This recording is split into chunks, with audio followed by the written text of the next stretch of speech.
When we left off, you were talking about. Put the gloves on when I'm ready. You talked about kind of liking being at home. In terms of, Well, when you're home, I've got my motorcycles, I've got my toys, I've got a little cabin close here that I have my motorcycles at. I got a wrestling room, so if I'm not in town where I can go to my own school, and I'm up there at Saturday night, guys come up there from all over the world and wrestle. And they might box or whatever they would feel like doing. And you've got to have your toys. The guy that dies with the most toys wins. You know that. now, how did you get your first stunt work jobs?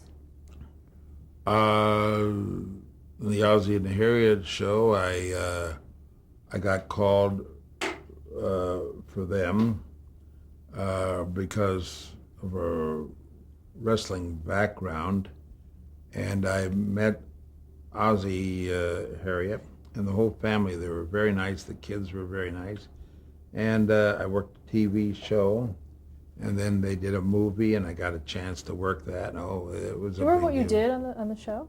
Got the tar knocked out of me. Um, One of the boys has to hit my head against a wall, and it's no big deal for the stunt guys. I'm a wrestler. I'm tough. I just that's okay. I'll live. Ozzie Nelson, you don't see this today. He put a piece of foam rubber in there and had the guys paint it the color of the wall. He says, "Can you hit into that?" And I says, "What do you do that for?" You know, it took an hour to cut it out, and it was that thick. And see, if I hit against the wall, boy, you can hear the noise and everything. Not just shh, but we did it, and it was a quick shot. And he says, "I don't want anybody hurt in my show." I mean, consider it. You don't get consideration all the time. I was on a show, a Lassie show, TV. We're talking about TV. And many, many years ago. And I was doubling the lead who has to fight off a bear. And I happen to know the bear. I trained with the bear, you know, an 800-pound Canadian black bear, and but I was the only one that trained with him without a muzzle. So I got to put my hand in his mouth to stop him from pushing me. And there's a hole that's 9 feet deep. And the director said, "We're going to do this once." And when he did this, he wanted to shake my hand, but he's supposed to shove me back.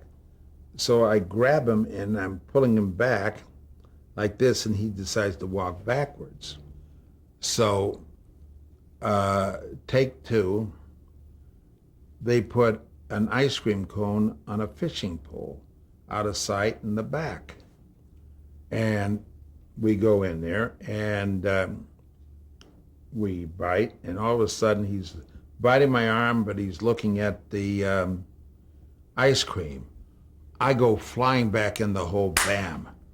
And I says, "That is terrific." And I get up, and it was daytime, but I could still see the stars. And Bodine was the director. Then his son Bodine became a director. And he says, "We got to do it again." I said, "You know something, I'm the toughest guy in the world, but that hurts."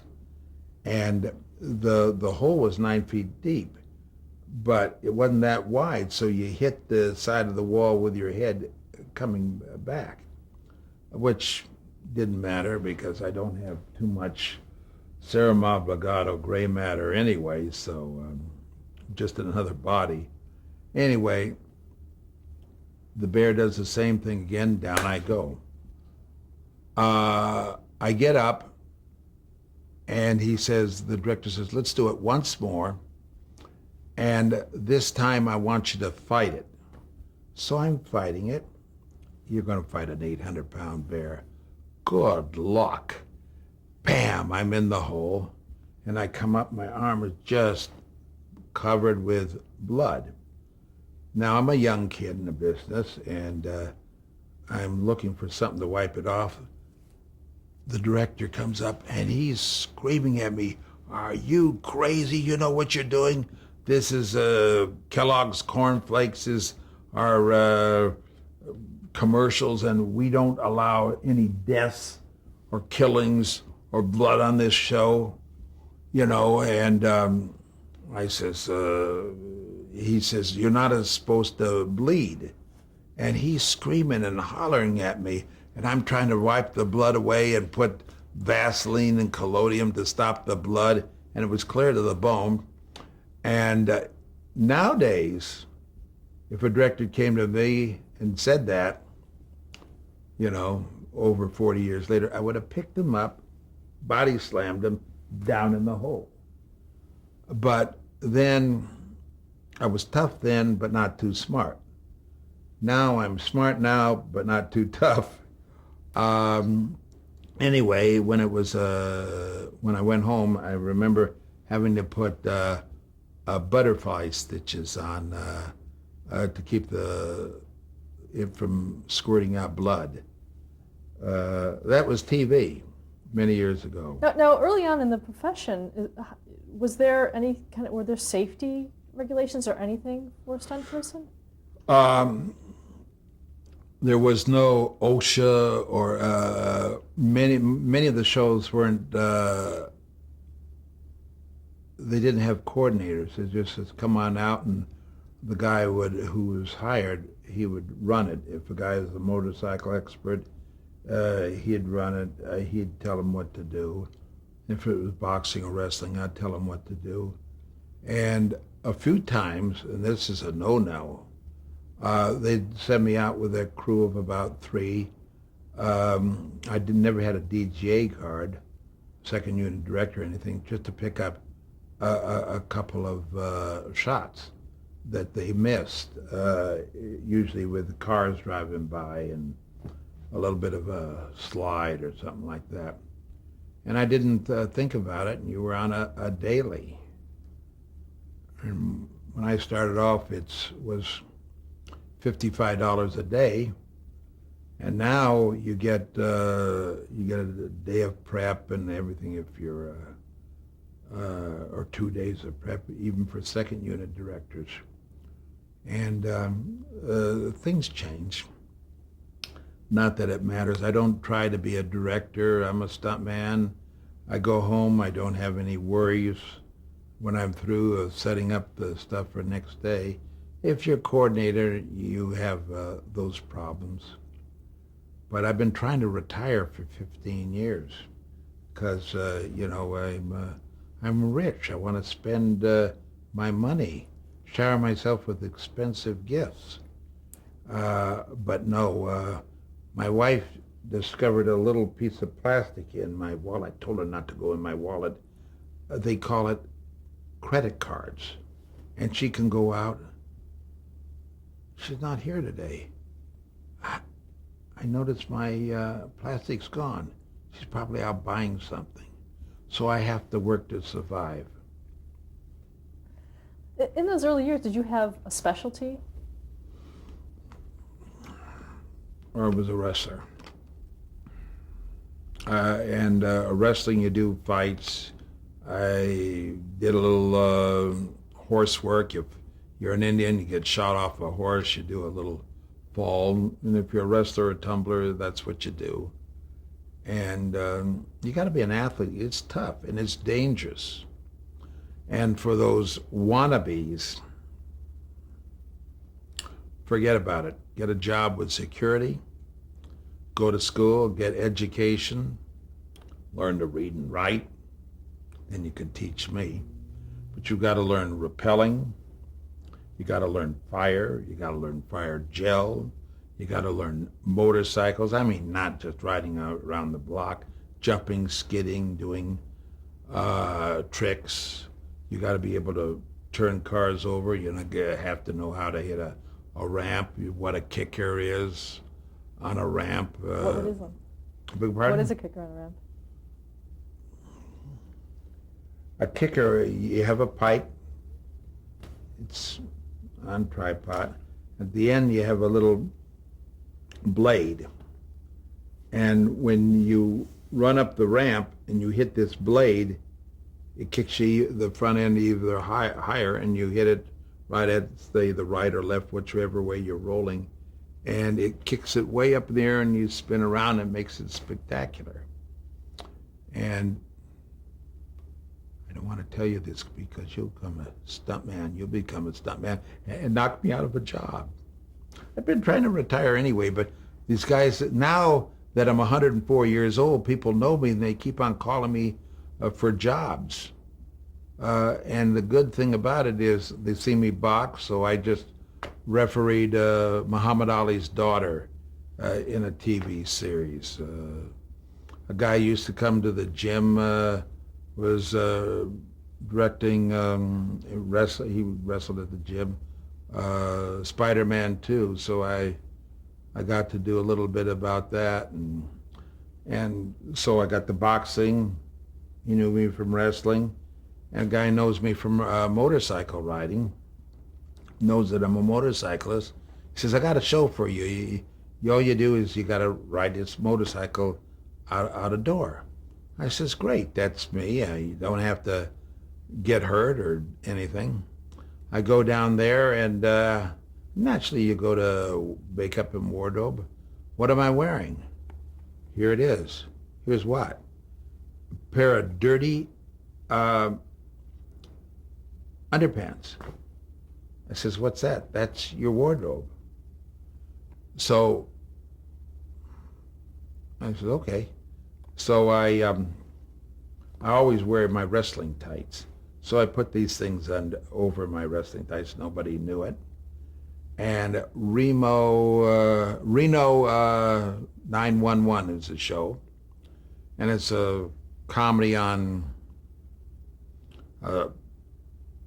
police arrests. So they come to the door. I'm in a skivvy short, and they're arresting an old man, and they say, is your name so-and-so? And I say, yes. And they say, well, you're under arrest for this, this, and this, and you're coming with us. And I look down, and I say, well, you mind if I go in the other room and put my clothes on? And they said, well, yeah, you can do that. So I go in the other room, go to the kitchen, I get on my little motorcycle, and out the door I go, jump the curb, and these police are chasing me down the street, and I'm whacking my butt and waving to them as I spin around the block in my skivvy shorts. That was the end of the shot because it's a comedy bit. And I see a couple of people walking out as I'm driving by, and I said, look at that. There's a man in his skivvy shorts riding a motor scooter down the street. It's the movies, the cinema firmament. Early on, were there stunts that you were asked to do that you refused to do?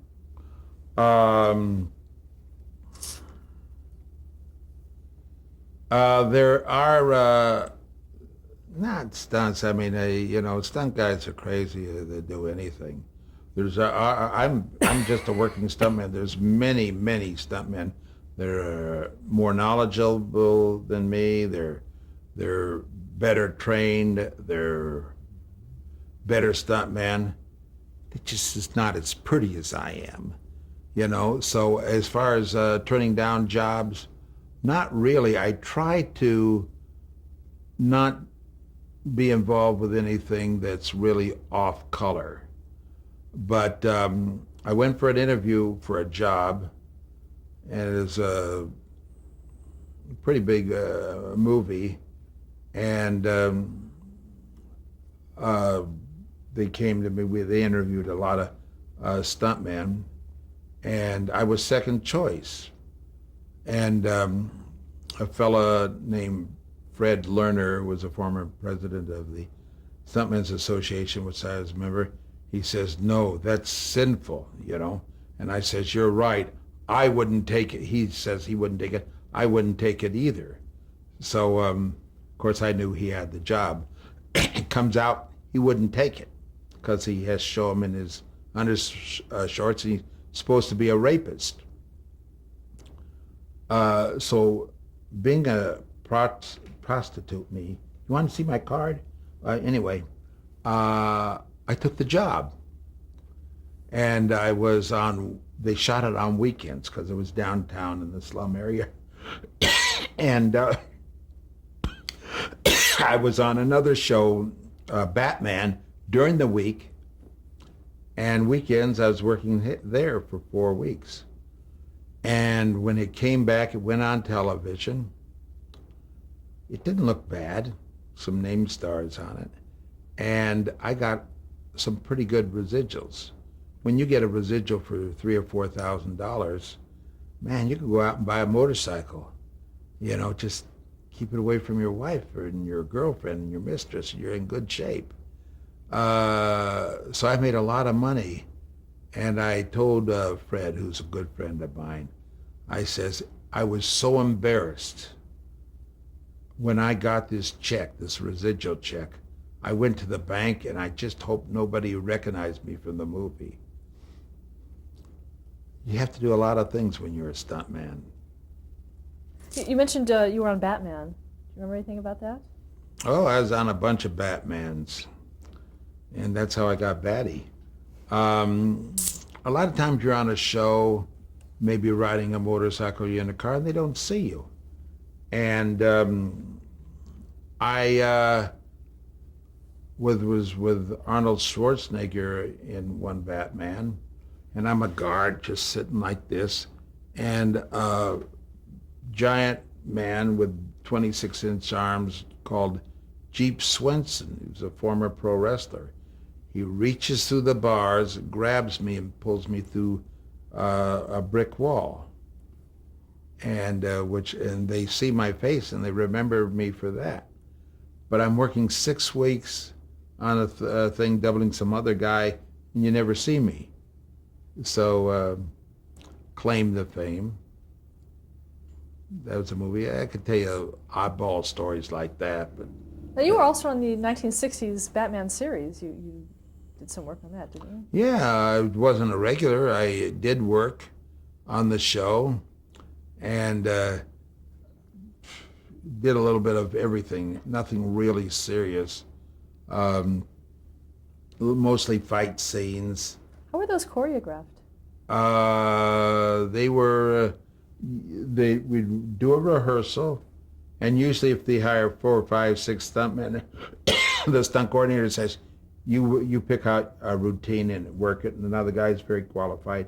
He picks out a routine and does it. And if it works together, you go for it. But with that, I do a big fall. I got thrown through a window once where an actor picks me and I jump through a window but what they did, they put a BAM, it was cartoon. They put a painting in like BAM, like they did on the magazines. And so you missed the stunt, and it happened many times. But it was a good experience. Every week they had a different guest star villain. And so you got a chance to meet these people, work with them. And most of the people that I've worked with are wonderful people, you know. Do you remember any of those guest stars from Batman that you worked with? Oh, the Riddler. Frank Ocean? I worked with him. He was a stand-up comedian, and couldn't see worth a darn. In real life, but he was very talented. God, I got a list of them upstairs. You name them, they had different names, Catwoman and Riddler. There are different villains. It's too many to remember. Did you usually play one of their henchmen? Or? Yeah, you play a henchman one way or the other, and with different makeup, different wardrobes.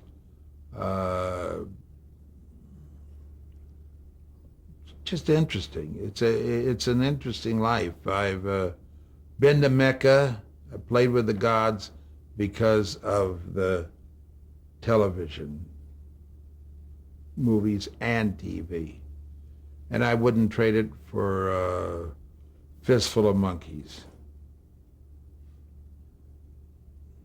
Well, depends how many monkeys. A man that enjoys his work never goes to work. And I enjoy my work. That's why I'll never retire. You know? I get in my wheelchair and I go out and I take my cane and make it to the set with my stunt bag and do my tickles and tackles. I love it.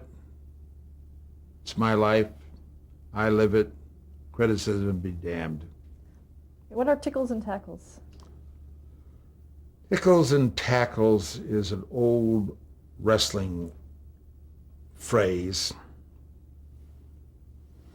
It means you get a guy in a hold, and to get out, they say it's a tickle, like you're tickling him or getting out. And tackles, in wrestling, you take a man down with a single or a double tackle. And if you want to learn more about it, I've written 7 books on this subject, and GeneLeBell.com, www.genelebell.com is my website, and you can purchase these books if you're a judo man or a wrestler or a martial artist, and you learn about it. What's the most important thing to remember about grappling when you're grappling with someone? Fight the small guys, not the big ones. To get good at anything takes hard practice. You have to be dedicated. If you want something, you want to be a doctor, have tunnel vision. Go for that thing. When you're there, then look around. You know? Concentrate. And for the kids, I teach a class, and although it's a excuse me, a commercial school, I teach for free. I have for years. And the kick I get is you get in these young kids, and nowadays society's changed. Many of them have a chip on their shoulder. And a teacher at school says something and they smart off. Well, if they smart off in my class, the teenagers, or a little older, you give them what I call an attitude adjustment. Just have fun with their body. Then either they come back with a new attitude or they don't come back, you know? And I'm one of the only type of teachers that can get away with that legally and not get sued. I don't maim them, I just humiliate them. And it's much worse to get humiliated than get hurt. Nobody wants to make a ass out of themselves or have somebody do it in front of a bunch of people. And if I do work over somebody, I make sure there's an audience so he'll be embarrassed if he's put to sleep. In judo and jiu-jitsu, which I do, you can put a person to sleep. And judo is in the Olympics now, and it's a legal thing that you can do. So you can put a person to sleep and not hurt him. But if you put an arm lock on him, you might break the arm. If you hit him in the mouth, he might lose some teeth. But if you put the man unconscious, that's by slowing down the blood supply to his head, and you know how to bring him to. It's a perfectly safe thing. I've choked over 3,000 people unconscious, and I've never had an injury. Yet I've broken guys' legs and weak legs, you know, and the arms and different parts of the body's ribs. So it can be dangerous. Chokes are not dangerous. Not that that means a hill of beans. It's my life, though, wrestling. And I train at wrestling to keep me in shape for television work because taking the falls and picking people up. Another thing you mentioned was the stunt bag. The stunt bag, that is, well, when I first got in the business, I saw a couple of people wear elbow pads. And I says, what a bunch of wusses. I'm tough. I don't wear those things. So I says, I want to be part of the crew. So I got an elbow pad. Then later on I wore knee pads. Then I wore hip pads. Then a back pad. Special shoes so you don't break your toes. If you're going to lay down something like a bike or a car rollover, you put a helmet on. Then you get in the shoulder pads. And now I have to take steroids just to lift my stunt bag up. And I can't do it with one arm. I have to take two arms because it's heavy.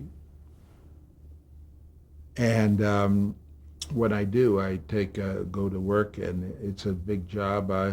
I'll bring my truck because sometimes you need lap belts if you're going to roll a car. You need a lot of equipment. But unless you're doing something special, you just take your regular knee. They say knees and elbows. That's the saying. But hip pads, and I've devised a lot of my own. And and you invent things. I invented a kill switch for motorcycles, patented it, and the guy that won the world championship in Speedway used it a couple of years, and I says, I'm going to be rich. Then somebody else stole the idea and put it in all the Sea-Doos and all these little water boats. It's my idea. They changed it a little bit, and now over 1 million boats come in every year, and they have to have a kill switch so when you fall off, the motor stops. So another one of my good business deals. But as a stuntman, you do your job, you make your money, you go home, and then when after the second in TV, the second time it shows, you get a little bit of money, and it helps my family's insured. I get a retirement from AFTER and SAG, that's two different groups, from making movies. It's a great life. I've really enjoyed it. Met people that I would have never met. Rubbed elbows with stars that I've been only seen on the screen. I've traveled all over the world because of television and movies. I've been there and I've enjoyed it. Stop there to change the tape.